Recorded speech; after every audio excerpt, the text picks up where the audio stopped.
માં ભગવતી પરાંબા જગત જનની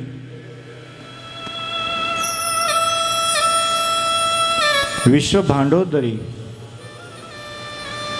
માં ભુવનેશ્વરીના ચરણોમાં વંદન કરીએ. સદગ્રંથ શ્રીમદ દેવી ભાગવતને વંદન કરીએ.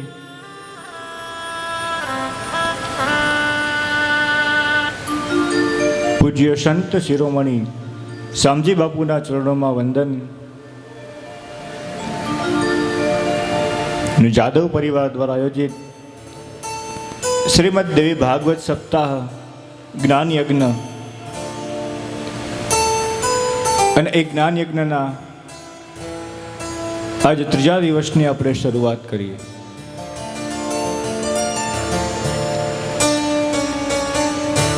આપણે જેમની કથા શ્રવણ કરી રહ્યા છીએ એમાં જગત જનની અનેક સ્વરૂપે માં ભગવતી પ્રગટ થાય છે. આપણા વેદ, શાસ્ત્ર અને પુરાણ ત્રણેયમાં બતાવ્યું છે કે કલો ચંડી વિનાયકો. કલિયુગમાં જો સૌથી વધારે ફળ આપે ને, કલૌ એટલે કે કલયુગ, ચંડી નામમાં ભગવતી, એ પછી તમારા કુળદેવી ગમે તે હોય, અને વિનાયક કહેતા ભગવાન ગણપતિ. એટલા માટે જો આપણું મંદિર હોય ને ઘરનું, એમાં બે ભગવાન તો ફરજિયાત હોય જ, એક ગણપતિ અને બીજા કુળદેવી.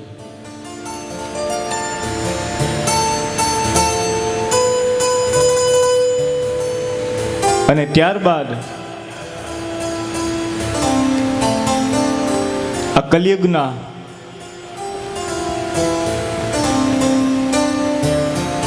ભાગવત જેમનું કહે છે, કૃષ્ણમ વંદે જગતગુરુ. અને એ આશીર્વાદ માં ભગવતી આપ્યા. હમણાં આપણામાં કથા આવશે નવરાત્રિ વ્રતમાં, એમાં કે ભગવાન દ્વારિકાધીશ દ્વારિકાના રાજા થયા અને અત્યારે કલિયુગમાં જે એમની માનતા કરે બધી માનતા પૂર્ણ કરે છે. તો એ ભગવાન કૃષ્ણ એકલા નહીં, પણ સાથે માં ભગવતી બિરાજમાન છે.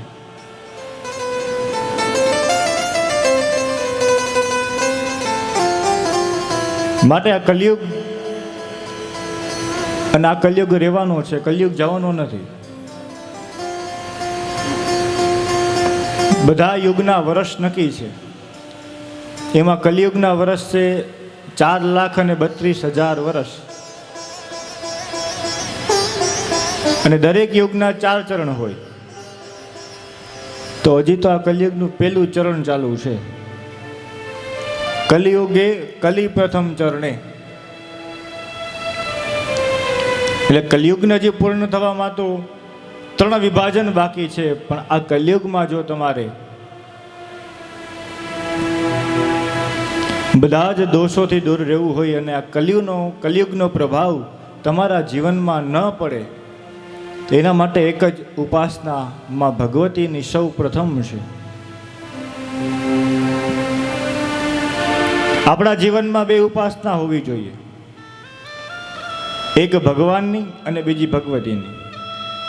પછી ભગવાનમાં તમને ગમે તે પ્રિય હોય, ભગવાન રામ, કૃષ્ણ, ભગવાન શિવ, હનુમાનજી મહારાજ, તમને હૃદયથી જે પ્રિય હોય એ ભગવાનની ઉપાસના. અને બીજી ભગવતી કે જેને આપણે કુળદેવી કહીએ છીએ. આ કલિયુગમાં 2 ઉપાસના જ તમને તારનારું બને છે. અને એ ભગવતી પણ ભગવતી કેવી છે? સર્વરૂપમયી દેવી સર્વદેવીમયં જગત. સર્વરૂપમયી દેવી. આપણી નજર જ્યાં પણ પડે એ બધું આખી સૃષ્ટિમાં ભગવતી દેવીમય છે. ભગવતી વગર ભગવાન પણ કાર્ય કરી શકતા નથી, યાદ રાખજો. એટલે સર્વરૂપમય દેવી, બધી રૂપમાં ભગવતી છે અને આખું જગત સર્વદેવી મયમ જગત, આખું જગત પણ માં ભગવતીને આધારે છે. પેલા દિવસે પણ કહી ગયો હતો તો આજે પણ કહું છું કે એ ભગવતી કયા રૂપે, તો કે શક્તિ રૂપે છે. દરેકમાં જે શક્તિ છે એમાં ભગવતી જ છે.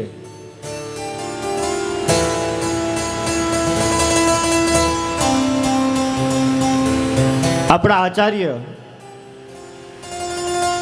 જગતગુરુ શંકરાચાર્ય જ્યારે આ ધરા પર અવતરિત થયા તો કેવલી ભગવાન શિવની ઉપાસના જ કરતા, બીજા કોઈને માનતા જ નહીં કે ના ભગવાન શિવ એક જ હોય, એના સિવાય બીજું કોઈ ન હોય. એમાં એક દિવસ યાત્રા કરતા કરતા કરતા એમને શરીરમાં બુખાર એટલે કે તાવ આવ્યો. તાવ આવ્યો અને ત્યાં એ સૂતા હતા અને એમાં એમને પાણીની તરસ લાગી. તરસ લાગી એટલે ઊભું થઈ શકાય એમ હતું નહીં. એટલે માએ વિચાર કર્યો કે હવે આને સમજાવવું. એટલે માં ભગવતી એક કન્યાનું રૂપ લઈ અને ત્યાંથી પસાર થતા હતા. એમાં ધ્યાન ગયું જગતગુરુને અને કીધું કે મારે જલ પીવું છે, મને જલ આપો ને. ત્યારે કીધું કે તારે જલ પીવું છે તો તને હાથ પગ આપ્યા છે, હાથ આપ્યા છે, ઊભો થઈને પી લે. પણ કે મારે ઊભું થવું છે પણ મારામાં શક્તિ નથી. ત્યારે માં ભગવતી ખડખડાટ હૈસા. એ સમયે જગતગુરુને થયું કે જે શક્તિ છે એ પરમ તત્વમાં ભગવતી છે એનો જ અપરાધ કરતો હતો.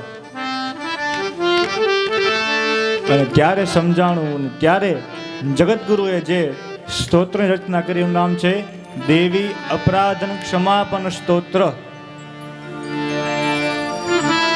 કુપુત્રો જાયતે ક્વચિદપી કુમાતા ન ભવતી. કે હેમાં અત્યાર સુધી તો હું એમ સમજતો હતો કે ભગવાન શિવ એક છે, એક છે, પણ હેમાં તારા વગર તો અમારા ભગવાન શિવ પણ અધૂરા છે.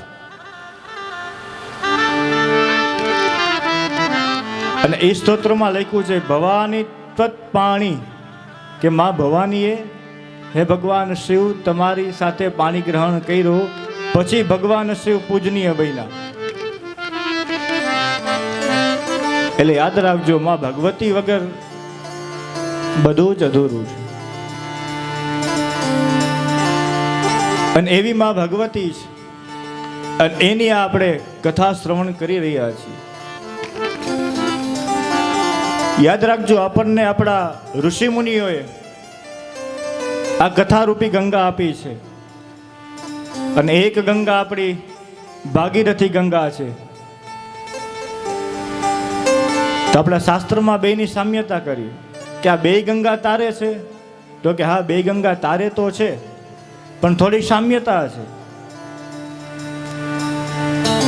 જે ગંગાજી વહે છે હરિદ્વારમાં, તમે હરિદ્વાર જાઓ ત્યાં ડૂબકી મારો તોય ગંગાજી તમારા પાપ ધોવે છે. પણ યાદ રાખજો તમે ત્યાં જાઓ ડૂબકી મારો તો તમારા પાપ ધોવાના. પણ કયા પાપ? તો કે આ તન એટલે કે શરીરના. તમારા મનના પાપ ધોવાના કે નહીં તમને ખબર છે? પણ યાદ રાખજો આ કથારૂપી ગંગા એવી છે કે તમારા એ શરીરના તો પાપ ધોવે છે પણ તમારા મનના બધા પણ પાપ ધોનારી આ કથા ગંગા છે. અને ઓલા ગંગાજીએ તમે ડૂબકી મારવા જાઓ અને ત્યાં હાકર પકડવી પડે. જો હાકર મુકાઈ જાય ને તો આયરે એમાં તમે વધારે ઊંડા જઈ ન શકો.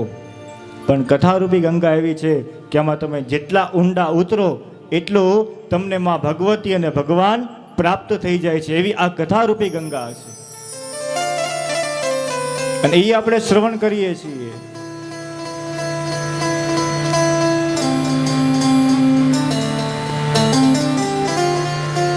તો આ કથારૂપી ગંગા આપણને ભક્તિ આપે છે અને ભક્તિથી જ ભગવતીને ભગવાન પ્રાપ્ત થાય છે. આપણા શાસ્ત્રમાં એક નહીં 9 ભક્તિ બતાવી છે, 9 પ્રકારની ભક્તિ બતાવી છે. અને એ તમારે 9 ભક્તિ સાંભળી હોય તો અને વાંચી હોય તો આપણું સદગ્રંથ રામચરિત માનસ છે. માં સબરીબાઈ એમને 9 ભક્તિ પ્રદાન કરી ભગવાન રામે. પણ યાદ રાખજો, 9 ભક્તિ બધા જ માટે ઉપયોગી છે. એવું નહીં કે રામચરિત માનસમાં છે બીજા કઈમાં એ ભક્તિ લાગુ ન પડે.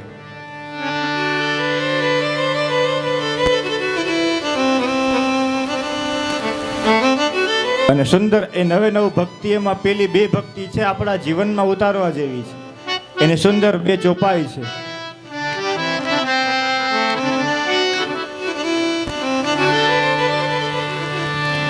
પ્રથમ ભગતિ સંતન કર સંગા, પ્રથમ ભગતિ સંતન કર સંગા, દોષરિરતિ મમ કથા પ્રસંગા.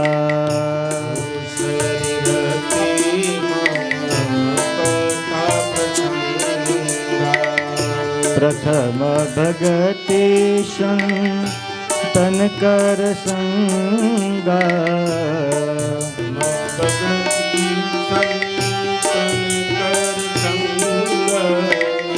દોષરિરતિ મમ કથા પ્રસંગા.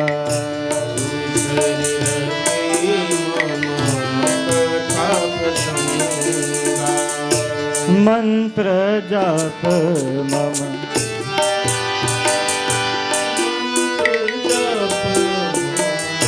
દ્રઢ વિશ્વાસા, પંચમ ભજન સો વેદ પ્રકાશા.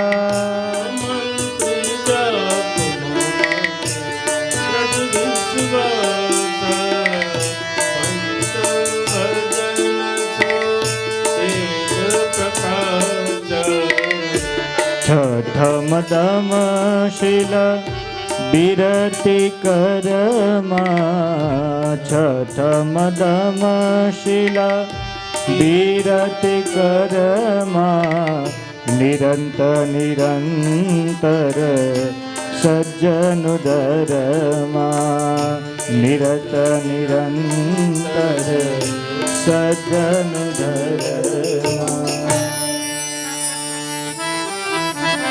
9 પ્રકારની ભક્તિમાંથી પેલી ભક્તિની શરૂઆત થાય છે. પ્રથમ ભગતિ સંતન કર સંગા. યાદ રાખજો, ભક્તિની શરૂઆત કરવી હોય આપણે અને આ જીવન જીવવાનો આધાર એ ભક્તિ જ છે. એટલા માટે જો તમે વ્રજમાં જાઓ ને, વ્રજમાં ગોકુલ, મથુરા, વૃંદાવન, તો ત્યાં લોકો ભક્તિ જ કરે છે. ત્યાં જ્ઞાન કે વૈરાગ્ય, તમે કોઈને જ્ઞાન આપો તો ત્યાં કોઈ જ્ઞાન ગ્રહણ ન કરે. તો ત્યાં શું કે આપણે ભક્તિ ગ્રહણ કરવી છે, કારણ કે ભક્તિથી જ ભગવાન મળે છે. તો ભક્તિની શરૂઆત પહેલી ક્યાંથી થાય? સંતન કર સંગા. સાચા સંત એટલે કે સાચા સદગુરુ મેળવી અને એમની પાસે ગુરુ દીક્ષા લ્યો, એ ભક્તિનું પહેલું પગથિયું છે. ગુરુજી મળી જાય ત્યાંથી આપણને ભક્તિની શરૂઆત થાય. અને ભક્તિનું બીજું પગથિયું છે દુષરિરતિ મમ કથા પ્રસંગા. ત્યારબાદ બીજું પગથિયું ભક્તિનું, એનું નામ છે આ કથા. કથા સાંભળવાથી, કથા વાંચવાથી, અને જરૂર નથી કે વ્યાસપીઠ ઉપર બેસીને, તમે તમારા ઘરે પણ સદગ્રંથ લાવી અને એ વાંચન કરી શકો છો. એનાથી પણ તમારી અંદર ભક્તિ પ્રાપ્ત થાય છે. ઘણીવાર અમારે આ કથા હોય ને ત્યાં કે હાલો મહારાજ પધરામણી કરજો, એટલે પધરામણી કરવા લઈ તો જાય, પછી ઘરે બતાવે જો આ મારા ભાગવતજી આ રામાયણજી આ બધા અમે રાખીએ છીએ, એટલે અમારે કેવું પડે આ રાખો છો ક્યાં 100 પીસમાં ને એમને કોઈ દી ખોલીને વાંચ્યા તો કે ના મહારાજ અમે ખાલી અગરબત્તી કરી છે 2 ટાઈમ. એ અગરબત્તી કરવા માટે નથી, એને વાચન માટે છે. તમારે અગરબત્તી કરવા માટે આપણને મૂર્તિ પૂજા આપી છે, તમારા ઘરના મંદિરમાં અગરબત્તી કરો, પણ આ સદગ્રંથ એ તમારા ઘરે હોય તો એને દરરોજ પઠન કરવાનું કીધું છે. તમને ગમે એટલો સમય હોય, તમને લાગે ખાલી આખા દિવસમાં 5 મિનિટનો સમય છે, જો સંત ગ્રંથમાં કે એવું લખેલું નથી કે તમારે આટલું ફરજિયાત વાંચવું. અરે ખાલી 1 પેજ ખાલી વચાઈ જાય ને તો પણ તમે ધન્ય બની દે, તમારા અંદર ભક્તિ લાવી દે. એ આ સદગ્રંથનું મહત્વ છે. અને એવી રીતે ધીરે ધીરે ભક્તિ આવશે. ત્રીજી ભક્તિ છે ગુરુપદ સેવા, પછી તમારા ગુરુની સેવા. અને ગુરુની સેવા કરતા કરતા તમારા ગુરુએ જે તમને નામ આપ્યું છે એ નામ હાલતા ચાલતા બેસતા ઉઠતા એ નામનું તમારે સ્મરણ કરવાનું છે.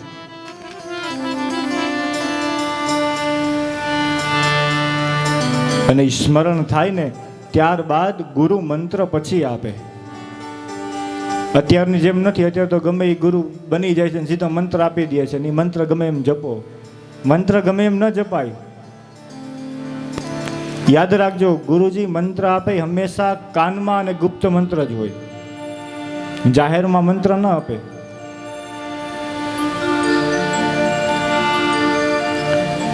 ત્યારબાદ 5મું પગથિયું ભક્તિનું છે. મંત્ર જાપ મમ દ્રઢ વિશ્વાસા, પંચમ ભજન વેદ. યાદ રાખજો, મંત્ર કયો કે જે વેદમાં બતાવ્યો છે એ મંત્ર, વેદ શાસ્ત્ર અને પુરાણમાં બતાવ્યો છે એ જ મંત્ર, ગમે એમ મંત્ર નહીં. આપણે મંત્રમાં કેટલી ભૂલો કરીએ છીએ.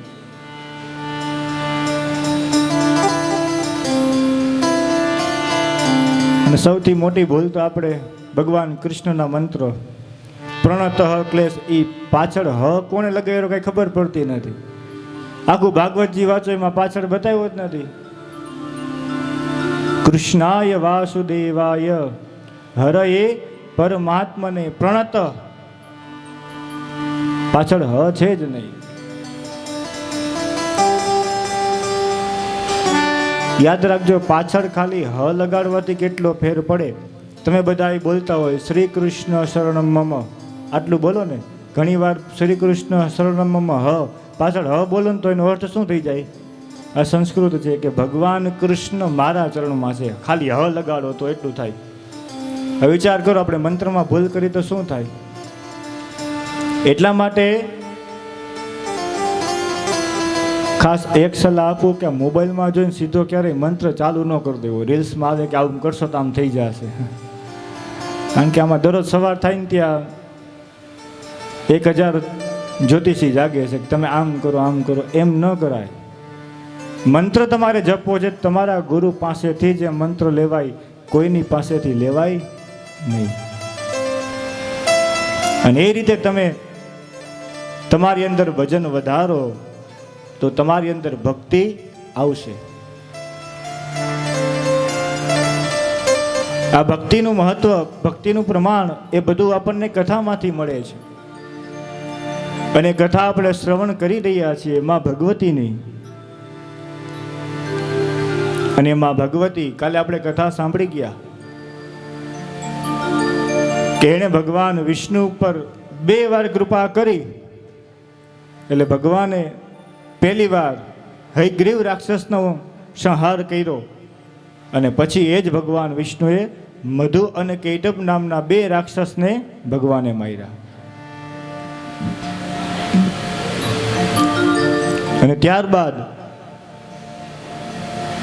જન્મજય રાજા સર્પયજ્ઞ કર્યો અને સર્પો હુમાણા, અને પછી એ યજ્ઞ બંધ કરાયો આસ્તિક મુનિએ. અને જન્મજય રાજા હસ્તિનાપુરમાં માં ભગવતીની કથાની શરૂઆત કરે છે. વ્યાસજી વ્યાસપીઠ ઉપર બેઠા છે અને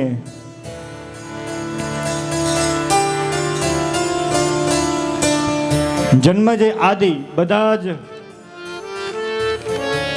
હસ્તિનાપુરના વાસીઓ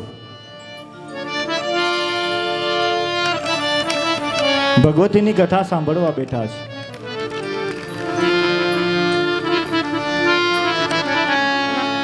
અને એમાં જન્મજયનો પ્રશ્ન કે માં અંબા કોણ, અને સૌપ્રથમ અંબા કેવી રીતે પ્રગટી,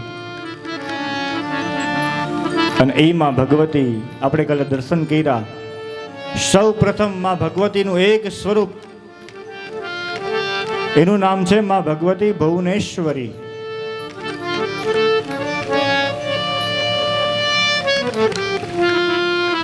યાદ રાખજો, ભુવન એટલે આ એક પૃથ્વી એક જ નહીં, ઉપરના 7 લોક, નીચેના 7 લોક અને આ ધરતી, આ 3 લોકની અધિષ્ઠાત્રીનું નામ છે માં ભગવતી ભુવનેશ્વરી. અને એમાં ભગવતી પ્રગટ થઈ, જેને આપણે મૂળ આદ્ય શક્તિ કહીએ છીએ. આદ્યા એ જ સ્વરૂપમાં ભગવતી ભુવનેશ્વરીનું છે. પણ જો આ માં ભગવતીના દર્શન માટે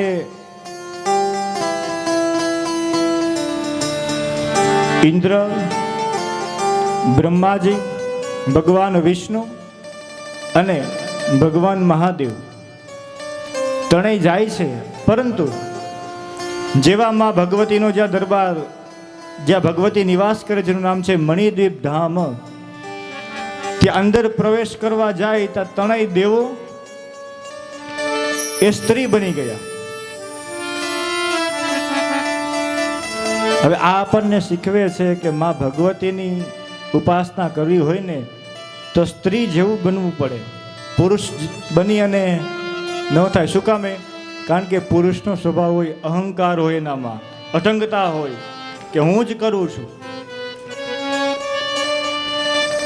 અને સ્ત્રીનો સ્વભાવ કોમળતા હોય, રુજુતા હોય. એનો સામાન્ય તમને દાખલો દઉં કે બસમાં હાઈરે જતા હોય,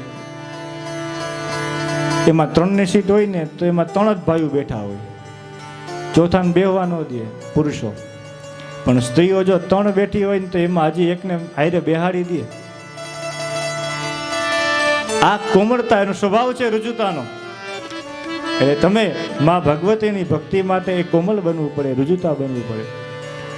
એટલા માટે જ ભગવાન કૃષ્ણે જ્યારે મહારાસ આપ્યો વ્રજમાં, તો એમાં કેવલ બધી ગોપીઓને જ બોલાવ્યું હતું ભગવાને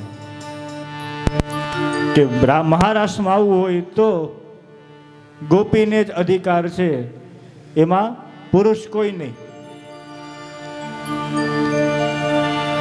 એટલા માટે આ અવાજ સીધો રાસ મહારાસે અવાજ કૈલાસે પહોંચ્યો. એટલે માં પાર્વતી તો કે હાલો ભગવાન કૃષ્ણના મહારાષ્ટ્રમાં જવાનું છે. એ તો શણગાર સરસ મજાનો ધારણ કરતા હતા. એમાં ભગવાન શિવ આવ્યા. એને કીધું દેવી ક્યાં જવું છે? તો કે મહારાજ વ્રજમાં ભગવાન કૃષ્ણ મહારાસ આપવાના છે. તો કે મારે આવવું છે કે ત્યાં પુરુષને એલાઉ છે નહીં. પણ ના, મારે આવવું છે. તો મહારાજ તમારે આવવું હોય તો તમારે ગોપી બનવું પડે.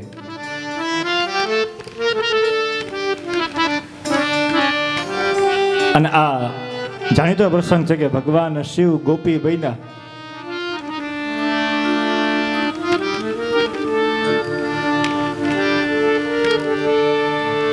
एक बार श्री भोले भंडारी बनकर बिज की नारी गोकुल में आ गए हो, गोकुल में आ गए.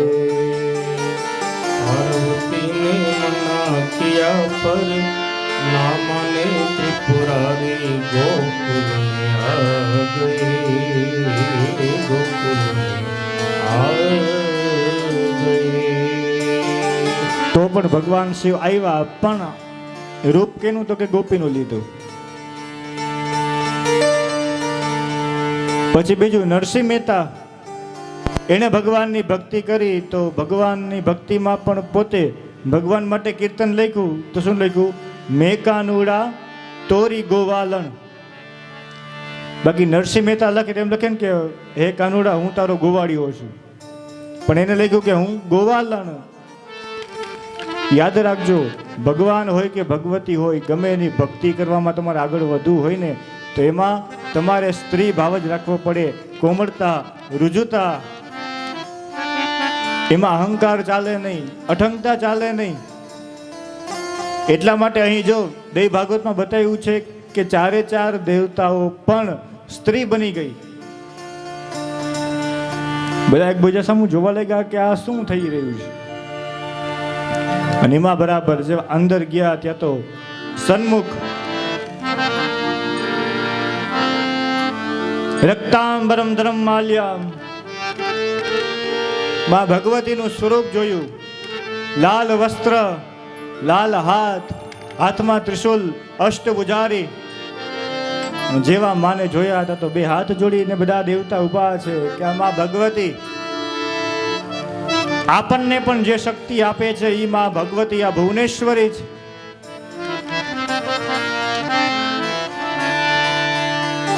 અને ત્રણેય દેવતાઓ માં ભગવતીની એક શ્લોકમાં સુંદર પ્રાર્થના કરે છે. નમો દેવી પ્રકૃતે ચમ વિધાત્રે સતતમ નમઃ કલ્યાણે કામદાયે ચ વૃદ્ધ્યે સિદ્ધ્યે નમો નમઃ.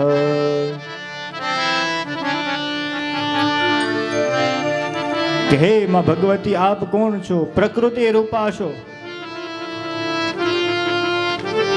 હંમેશા ભક્તોનું કલ્યાણ કરનાર છો, અને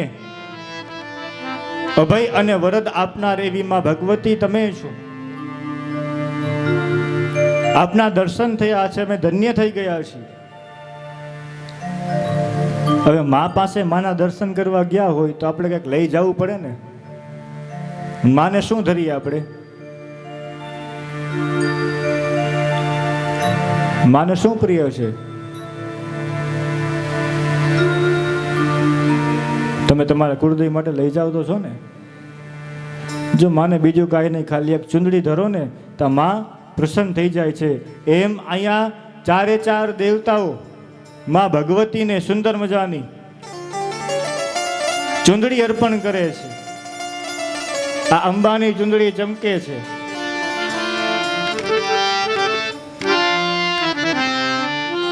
તો માને ચુંદડી ઓઢાડી છે, પણ આ ચુંદડી કેવડી છે એનું વર્ણન દેવી ભાગવતમાં તો છે, શ્લોકમાં છે. પણ માતાજીના પરમ ભક્ત થયા જેનું નામ થયું દયા કલ્યાણ. અને આપણે જેટલા ગરબા ગાઈએ છીએ ને એ લગભગ ગરબા એના છે, દયા કલ્યાણના લખેલા માતાજીના. એમાં એમને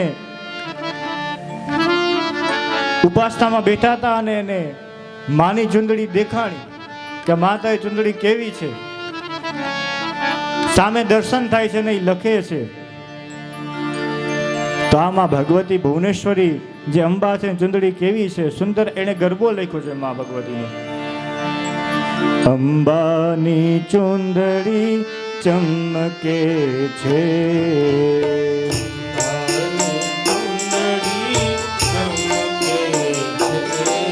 માય અંબાની ચુંદડી ચમકે છે.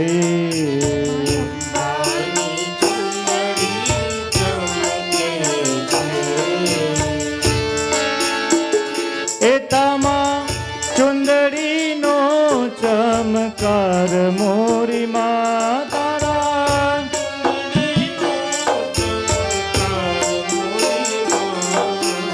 અંબાની ચુંદડી ચમકે છે.